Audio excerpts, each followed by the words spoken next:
Hi, it's Alex from Android Central with the Samsung Galaxy S4, brand new flagship smartphone from Samsung with all kinds of crazy technology under the hood, 5-inch 1080p screen, quad-core CPU and all this other goodness. So to start off our coverage, we're just going to go in and take a look at some of the initial setup.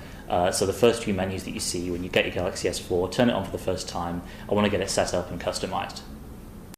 So this is the first screen you'll see firing up the S4 for the first time. You can select your language. We've also got an accessibility menu down below. That means that before starting any of the setup process, you get access to all these accessibility options to help you with the process if you want to. Next up, we've got Wi-Fi, so we can get an internet connection set up, and we're just entering our Wi-Fi details there off camera. After you've done Wi-Fi, it's the turn of the Samsung account. That brings in all kinds of different settings from Samsung. Also hooks into various Samsung apps. Backup and restore is next, and we can import settings from a Galaxy S3 or any other Samsung device. We're actually going to leave it off on this device, though. We're going to set it up as a brand new phone, but the option is there. If you've got a previous Samsung phone, you can bring in settings using backup and restore. Google's next, and we're just going to go off camera and enter our Google login details.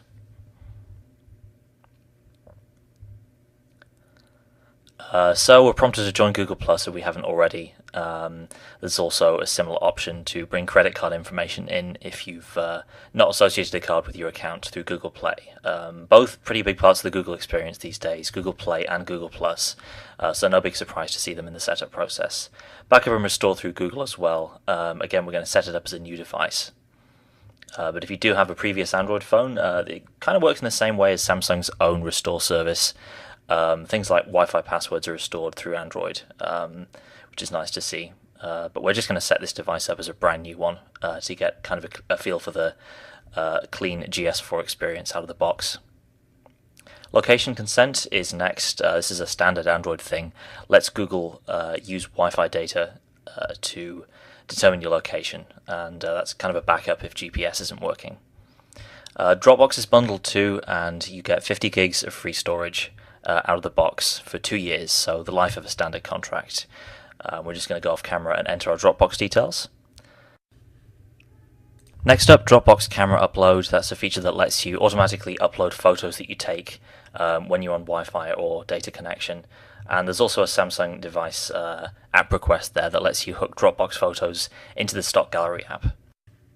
Finally, we've got the key features page, and the idea here is to get some of the key features of the device in front of you. So Samsung tells us that in previous devices, a lot of users didn't know about some of the cooler features because they weren't turned on by default. So here you've got them in a list, and it lets you either turn on or turn off things like air gesture, voice control, all that stuff. And you've also got a paragraph or so underneath them that explains exactly what they do.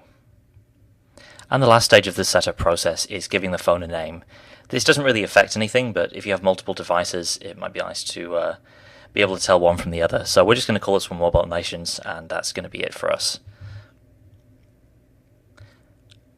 And we're done with the setup process, and here we are at the home screen. We've got a Sprint Galaxy S4 here, so we're going to download some Sprint config information, and we've also got the Google pop-up thing for app verification popping up, and you can either enable or disable that right away. So through the magic of editing, we're done with Sprint's download settings, and we can see we've got a few Sprint things on here, the usual Sprint apps that we're used to, and a few new ones that might not be too familiar.